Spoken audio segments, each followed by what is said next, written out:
एक राजा बना महात्मा। दोस्तों, मैं राजा और महात्मा की कहानी सुनाता हूँ। एक राज्य का राजा जब उसके मन में आती वो शिकार पर निकल पड़ता और निर्दयी जानवरों का शिकार करता। एक दिन की बात है, जब राजा शिकार के लिए निकला तो थोड़ी दूर जाने पर उसको एक हिरणों का झुंड दिखा और उसने सैकड़ों हिरणियों में एक नर हिरण देखा। तो उसने मन में ठानी कि आज इसी नर हिरण का शिकार करूंगा। तो राजा ने सिपाहियों को आदेश दिया कि चारों तरफ से नर हिरण को घेर लो, आज मैं इसी का शिकार करूंगा। तब हिरनी ने राजा से बोला कि राजा, तुम्हें शिकार करना है तो हम हिरनियों का कर ले, नर हिरण एक ही है, उसे छोड़ दे। राजा ने अहंकार में बोला कि मैं तो नर हिरण का ही शिकार करूंगा। राजा ने हिरण पर बाणों की बरसात चालू कर दी और हिरनियों ने हिरण को चारों तरफ से घेर लिया। जब जब बाण आता है, हिरनियाँ अपने सींग से नर हिरण को बचाती। आखिर में एक बाण नर हिरण के नाभि में लग जाता है और घायल हो जाता है। और मरते मरते नर हिरण राजा से बात करके कहता है, राजा, मैंने न ही तो तेरा बाग उजाड़ा और न ही तेरा खेत खाया, फिर भी तूने किस बात की मुझे सज़ा दी है। हिरनी तीन पैरों पे खड़ी हो भगवान से अरदास करती है, हे भगवान, हमारे पति की रक्षा करो।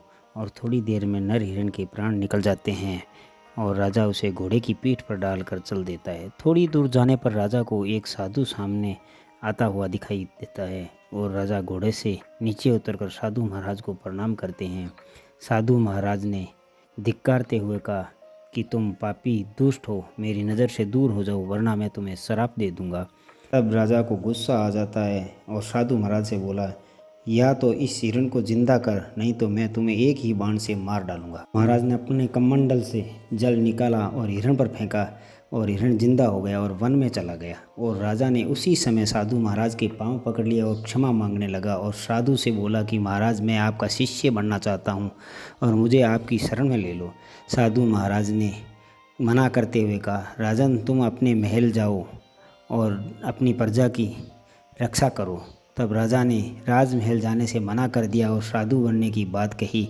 तब साधु महाराज ने राजा को भगवा चोला दिया और एक कमंडल दिया और बोला, अपनी माता और पत्नी और बहन से भिक्षा लेके आओ। उसी वक्त चल दिया महल की ओर। महल के बाहर जाके ज़ोर से आवाज़ लगाता है, माता, मुझे भिक्षा दो।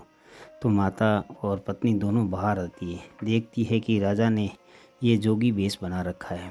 राजा ने सारी साधु महाराज की कहानी सुनाई और बोले, मैंने बहुत पाप कर्म किए हैं, अब अपनी ज़िंदगी को सुधारूंगा। और बाहर चल दिया और बहन के घर जाके भिक्षा मांगी। साधु महाराज की कुटिया पर गए और साधु महाराज को बोले, हे महाराज, मुझे गुरु मंत्र दो।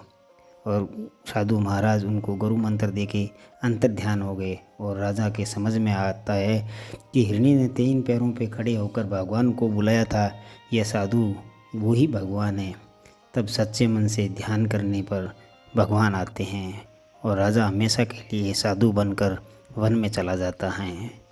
और फिर मिलते हैं अगले वीडियो के साथ, तब तक अपना ख्याल रखिए। धन्यवाद।